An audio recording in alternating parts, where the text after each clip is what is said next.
Let's talk about how to sleep off your belly fat. Now, wouldn't it be nice to be able to go to sleep and wake up and you have a flat stomach?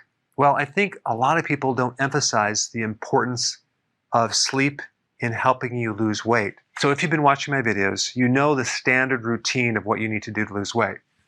Lower those carbs, do intermittent fasting, add exercise, lower stress. But I want to emphasize sleep because I had someone recently who was doing everything right, but they were plateaued.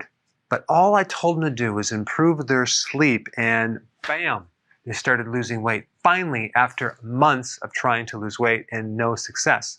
There's an interesting study, I'll put it down below, that demonstrated that when you get less than 5 hours of sleep, you significantly increase the risk of obesity, specifically visceral fat around your midsection. So let's go through some key points.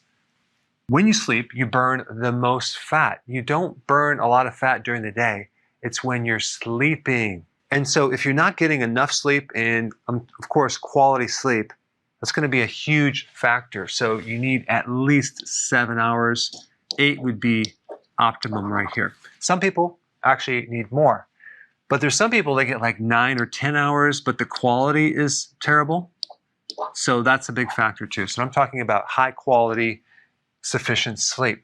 And by the way, I get a lot of feedback when someone gets a really good night rest, their mood is incredible. Their stress goes way down. So sleeping reduces stress, specifically cortisol. Number 3, sleep improves your blood sugar levels. It will actually help you get rid of insulin resistance because it helps stabilize your blood sugars. With a lack of sleep, you're going to gain weight. You're going to have more symptoms with metabolic syndrome, and your appetite will go up. So here's some tips. Number 1, add some plants in your room where you sleep. It'll give you more oxygen.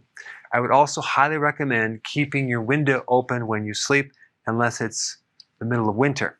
But other than that, opening the window will help you sleep as well. If you're not on a low-carb diet, you should get on a low-carb diet and just notice the difference in quality of sleep. First of all, you're not going to get up several times a night to urinate. Secondly, you're going to notice that you're going to breathe better through your sinuses.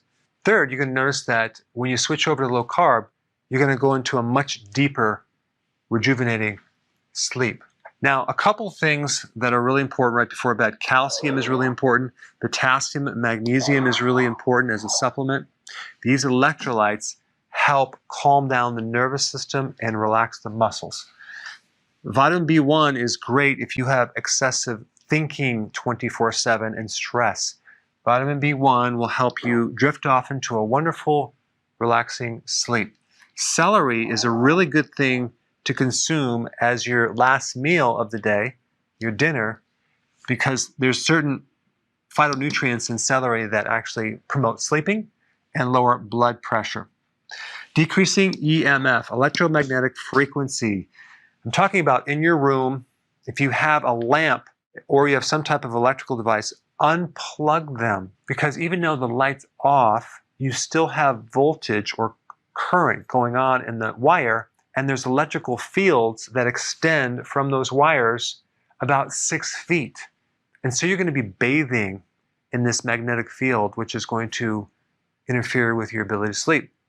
So with myself, I cleaned all that up, and that made a huge difference in my sleep. And I have a little tester, an EMF tester. I'll put a link down below if you want more information how to test yourself. But you want to test different parts of your house where you spend most of the time, if it's behind a computer, or you spend 1/3 of your time in bed. It'd be a very good idea to make sure that your EMF levels are on the low side.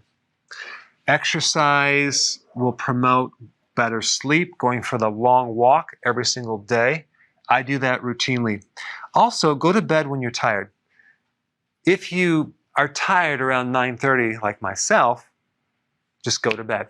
Because if you don't, and you push through it, all of a sudden you're awake, and now you're going to have to wait until you catch the next wave. There's 90-minute sleep cycles. So if you don't go to bed when you're tired and all of a sudden now you're awake, it's going to be difficult to go to sleep. And so that's going to disrupt your sleep cycles. But I personally get the best sleep if I go to bed early and sleep my 7 hours and then wake up and I'm good to go.